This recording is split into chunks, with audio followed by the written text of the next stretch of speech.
baš mi je 3. godina ovdje, tako da naviku sam ovo stazu. Super mi. Je li opasna u bilo kojem dijelu? Pa nije, opasno je samo da te ne padne neka stijena na glavu, inače dobro, pa da ne prebušiš čamac.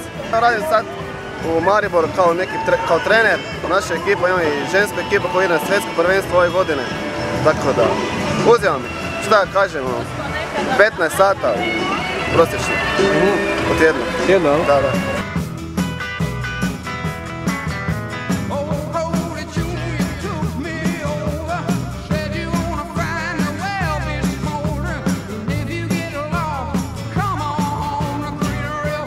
Šta volite najviše kod raftinga?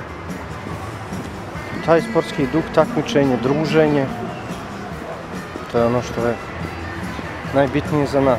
Došla je jedna ekipa, rafting kluba Soko, koji se inače takmiči u evropskim kupovima i predstavlja Crnu Goru ove godine na svjetskom, prošle godine smo na evropskom bili.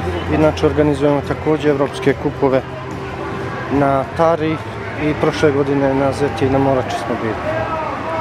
Znači jedna ekipa